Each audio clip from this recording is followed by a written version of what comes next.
This LOS is distinguished between the direct and indirect methods of presenting cash flow from operating activities and describe arguments in favor of each method. Direct and indirect methods for reporting cash flow from operating activities. There are two acceptable formats for reporting cash flow from operating activities. The direct method shows the specific cash inflows and outflows that result in reported cash flow from operating activities. It shows each cash inflow and outflow related to a company's cash receipts and disbursements. In other words, the direct method eliminates any impact of accruals and shows only cash receipts and cash payments. The primary argument in favor of the direct method is that it provides information on the specific sources of operating cash receipts and payments. The indirect method shows how cash flow from operations can be obtained from reported net income as the result of a series of adjustments. The indirect format begins with net income. To reconcile net income with operating cash flow, adjustments are made for non-cash items, for non-operating items, and for the net changes in operating accruals. We look at changes in the balance sheets. Therefore, every balance sheet account has to be classified as operating, investing, or financing. The CFA Institute has advocated that standard setters require the use of the direct format for the main presentation of the cash flow statement, with indirect cash flows as supplementary disclosure. So you can see up here on the right-hand side, I have an Excel sheet, and what I've done is I've put the numbers from the CFA Level 1 text in the cash flow chapter into Excel to help better understand the differences. And we'll look at that next in the Excel sheet. Okay, I've opened my Excel sheet, and this was showing the example from the text in the cash flow chapter. We can see that we have an income statement for 2009, revenue, cost of goods sold, gross profit, etc. And then there was a balance sheet for 2008 and 2009, and they showed the net changes, okay? And then below that in the text, they also had the cash flow from operating activities, the cash flow from investing, and the cash flow from financing. So what I've done is I've put it into Excel. That often helps the students audit the Excel sheet, go through and understand how all those calculations are made, okay? So this is my indirect cash flow statement. I have two tabs. One is for indirect and one is for the direct. So we know for the indirect method, we start with net income. That comes from the income statement. We add back the depreciation, which is a non-cash item, and we subtract the gain on sale because the gain on sale is also a non-cash item, okay? And just to show you, those three items are all on the income statement. We start with the net income, we add back the depreciation, and we also had this gain on the sale. We need to deduct that because that was a non-cash item, okay? So then the next thing that we do is we start to look at all the changes in the balance sheet accounts. So in the text, they gave you the changes, but you can also see how is that calculated. If I scroll back up, the change in accounts receivable, it went up from 2008 to 2009. So if my asset account went up, that's a use of cash, and that's why it's negative here. So a decrease in an asset account, if accounts receivable went down, it would be positive to my cash flow, okay? Inventory, so we have a change in the inventory account. We can see that was a use of cash. I would suspect that my inventory went up, okay? The credit cash, debit inventory, it's a use of cash. Aha, we can see that my inventory went up. So that's what you have to understand for the indirect method, is that if an asset account goes up, it's a use of cash. If the asset account goes down, it's a source of cash. So let's just check our prepaid. We have positive 23. And where is that coming from? We're looking at the changes. Aha, my prepaid expenses went down. So the asset account went down. That is a source of cash, okay? And that's what we scroll through. So what I did is I did a little bit of color coding The tan color is operating activities. The blue color was the investing cash flows, and the green color was the financing. I did a little summary down here at the bottom to show the change in cash. But what I did up here is I just scrolled through one by one. Okay, so the next thing that we have to look at is we get into some sub-calculations are required. Okay, so here we can see that there's a note. It said during the 2009, Acme purchased some new equipment for a total cost of $1,300. Okay, so we know this is highlighted as blue, which is an investing cash flow, that they bought new equipment that was given to us. That's a negative $1,300. But I have this item here, sold old equipment. Well, where did we get that number from?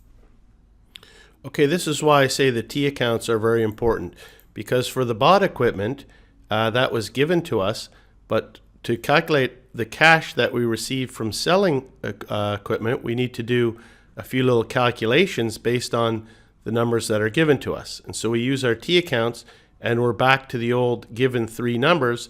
Can we solve for the fourth? So over here, I set up my T account for PP&E, and I set up my account for accumulated depreciation. So on my plant, property, and equipment, I have the opening balance. That's just coming from the balance sheet, correct? That's just coming from over here for my plant, property, and equipment. At the end of 2008 is the beginning of 2009, correct? Then we also are given the closing balance, which is from also from the balance sheet. That's just the end of 2009. And then we were given that we had purchased $1,300. So we know that opening balance plus purchases minus equipment moving out that we must have sold gives us our closing balance. So given three variables, we have to solve for X. So we can see that the value of some equipment that we sold, the original cost, was $1,057. Okay? Now we do the same exercise over here on the accumulated depreciation. We have the opening balance, which is just from the balance sheet. You can see, although it's given as a negative on the balance sheet, accumulated depreciation, I put it as a positive in my T account. That's fine. And then we have the closing balance, which is also from the balance sheet. And we know what are the transactions? It's debit depreciation expense, credit accumulated depreciation. So we know that we've got the from the income statement, our depreciation expense that is also given. Okay, so now it's just the same exercise on the accumulated depreciation. We have our opening balance, we have our depreciation expense for the year, which is credit to accumulated depreciation, and we have our closing balance. All those are given. So we know we're going to solve for X again. We know that the accumulated depreciation of the asset sold is 500, okay? Because again, it's opening balance plus the credit minus what went out gives us our closing balance. So we're just solving for X. So therefore, we can calculate, we have to do that. Now we know the cost of the equipment that was sold and the accumulated depreciation on the equipment was sold. So we know the net book value of the equipment was sold was $557. And we know we sold some equipment because there was this gain on the sale, which was on our income statement. So therefore, the cash that we must have received was $762. It's the net book value of the equipment sold plus the gain on equipment. So that's very important because you have to. It's a pretty easy calculation. You have to set up your T accounts for the PP&E, set up your T accounts for the accumulated depreciation. Everything is given to you, opening balances and closing balance. Plus, they have to give you this one little note, and then you're just solving for X. So now we know we sold the old equipment for $762. So and we didn't. There's no change in land. There's no change in building. So if we add those two together now, we can see that our cash flow from investing was negative $538. So the investing, what we needed to do for the investing is we had to understand how to set up our T accounts and do two problems, solving for X, and then net book value plus the gain on the sale, that gave us our cash. Okay, so then moving along, and these are just going in the order of the balance sheet accounts, and that's why I used the color coding on the right hand side. So just to speed it up a little bit, we just look at our changes in accounts payable. So again, that was a positive cash. Why? Our accounts payable went up. Of course, if my accounts payable goes down, so on the liability side, if the account goes down, it's a use of cash. Credit cash, debit accounts payable went down, that's a use of cash. If accounts payable went up, it's a source of cash. Okay? So again, I'm not going to go through all these line by line in the interest of time. I'm just looking at the changes in the accounts, and you can see I have them color coded. It's important to know that you can see interest payable here, US GAAP was operating, taxes payable was operating, other accrued liabilities was operating, but then we got into the financing cash flows, which I color coded as green, which is really easy to understand. It's just the change in the long-term liabilities and the change in the common stock. Okay, and so therefore, when you run through all that, you've got your opening cash balance, okay, which came from the balance sheet. Okay, that's from up here at the end of 2008 is the beginning of 2009. We have our here we have our cash, which is the change in cash. Okay, our change in cash was just summing up everything less our dividend, and that's going to give us our closing balance. Okay, and again on the dividend we had to do a little bit of a calculation. That's easy. We have to understand our retained earnings.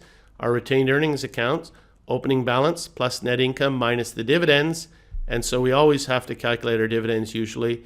Opening balance retained earning plus net income minus dividends gives us our closing balance. So the opening balance is from the balance sheet, the closing balance is from the balance sheet, and the net income is from the income statement. So that's fairly easy how we calculate that. Okay, and so that is the indirect cash flow statement. We start with net income, we add back depreciation, we less the gain on the sale, or we add back a loss on the sale. Then we go through the changes in the balance sheet accounts. But again, usually there's a few little sub-calculations that we need to make with regards to selling old equipment.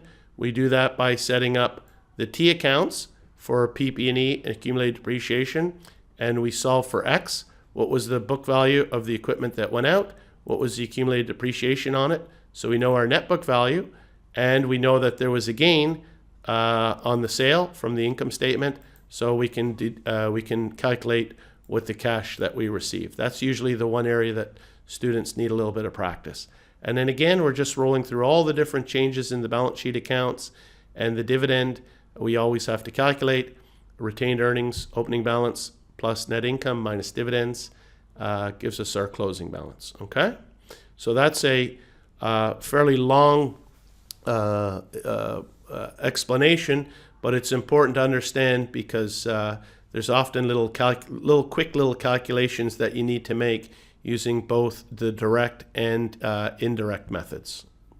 Now for the same income statement and balance sheet, we're just going to spend a little bit of time looking at the direct format. So here's the direct format. For cash flow from operations, it's made up of cash from customers minus cash paid to suppliers minus cash paid to employees minus cash paid for other operating activities, minus cash paid for interest, minus cash paid for taxes. So we have our net cash from operations, okay? And that was the same over here on the indirect. If I just click over, and here is my indirect, my operating cash flows again, I was adding up all the tanned items on my indirect cash flows, okay?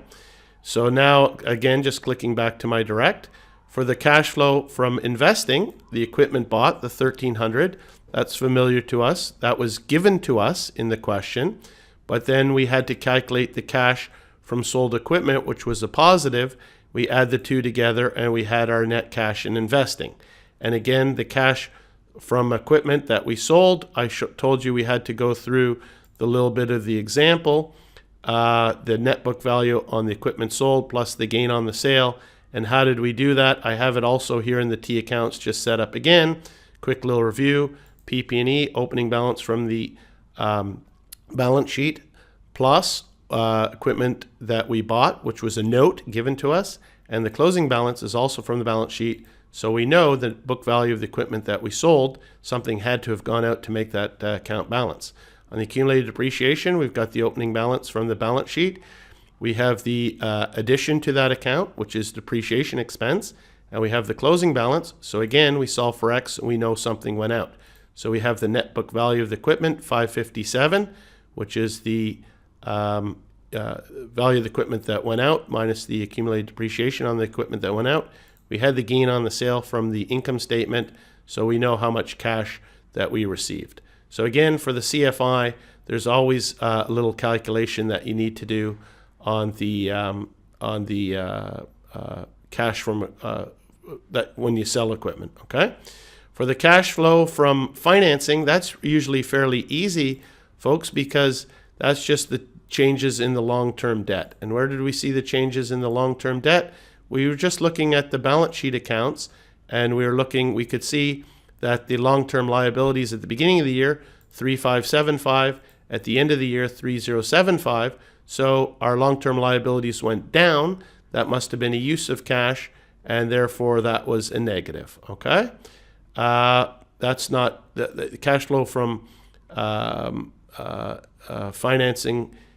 investing is usually not too hard. Same thing for the common stock. I'll stop scrolling up and down, but you're just looking at the difference in the account. Okay, and then our dividends, as I said, the dividends, we just have to do that from the retained earnings account, which is not too difficult, and we get our cash flow from financing.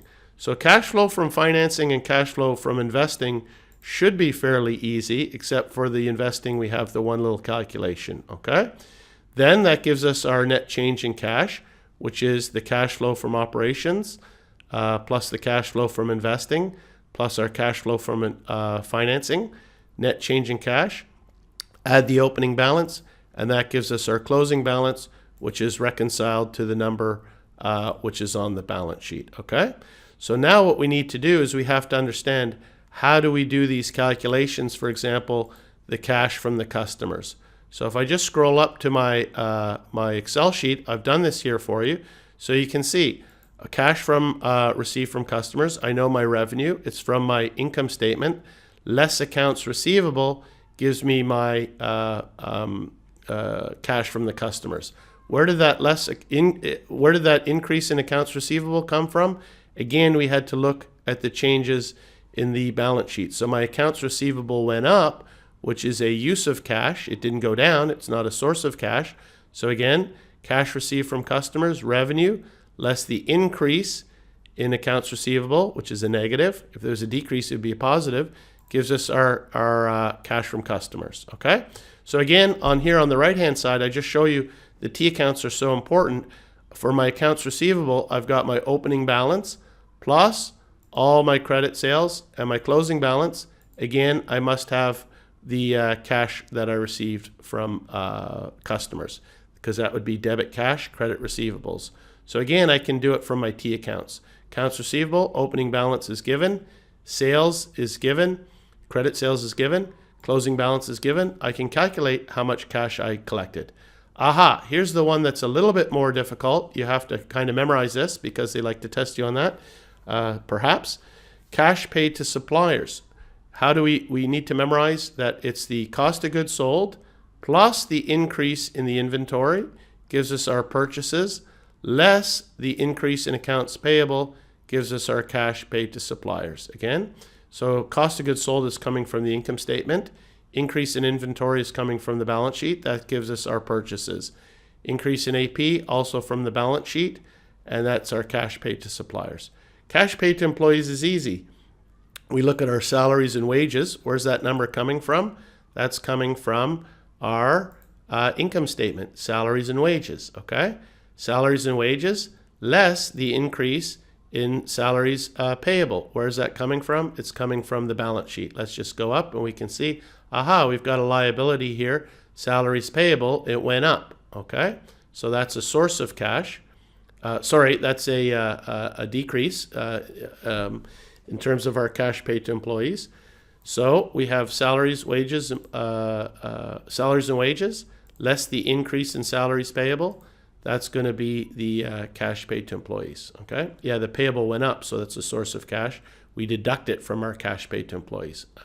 Cash paid from operating, we're going through the same process now. Other operating, and then we have to look at the changes in the balance sheet. Cash paid for interest, we've got the interest expense, plus we look at the change in the balance sheet. And again, I've put a little T account over here. We've got our interest payable. We have our opening balance at the beginning of the year. We've got our closing balance. And so I show you the three numbers are given. We're solving for the fourth. And that's why I like the T accounts, okay? And understanding the T accounts for you people that are maybe studying accounting for the first time. Set up your T account, interest payable, that's on the balance sheet. Opening balance at the beginning of the year. Debit interest expense, credit interest payable.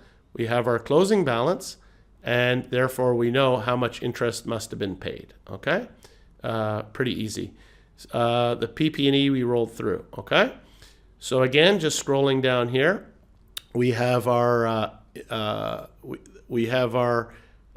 for our CFO, cash from customers, paid to suppliers, paid to employees, other operating, interest, taxes, add them all up. That's our cash flow from operations.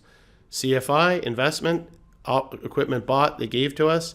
Cash from equipment sold, we had to calculate using our T accounts. And CFF, change in long-term debt, just the difference in the balance sheet. Common stock, just the difference in the balance sheet. Dividends, retained earnings, opening balance, plus net income minus dividends, gives us our closing balance from the balance sheet. So we're solving for X, gives us our cash flow from financing. Add the three together, that's our change in cash. Add our opening balance, and that's going to give us our closing balance on the balance sheet, okay? One last little thing, it comes up a little bit later, not here yet, but I just scrolled down, I showed you that coming up in the later LOS, we are going to look at the free cash flows from the firm and the free cash flows to equity. This becomes very important in CFA level 2. So I just put this on the bottom of the cash flow because for the free cash flows to the firm, we start with our cash flow from operations, which now you have a better understanding of how to calculate it. We add the interest paid times 1 minus the tax rate, and then we deduct the cash flow from investing, and that gives us our free cash flow to the firm. For free cash flow to equity, again, we start with cash flow from operations. We less the net investments in fixed capital. Okay, that was our cash flow from investing again. And we subtract the debt repayment, and that gives us our free cash flow to equities. So I put that in at the bottom of the cash flow, and that just helps you get up to speed on the free cash flows to the firm and the free cash flows to the equity. Now, I know that's a fair bit, might be slightly hard to follow with regards to the Excel sheets going back and forth. But again, these Excel sheets should be available through the website. And and if you take some time to audit them, that'll give you a much stronger understanding of how we put together the cash flows using the indirect method or the cash flows using the direct, based on the numbers that they gave you in the text. And that's the end of this LOS. Thank you.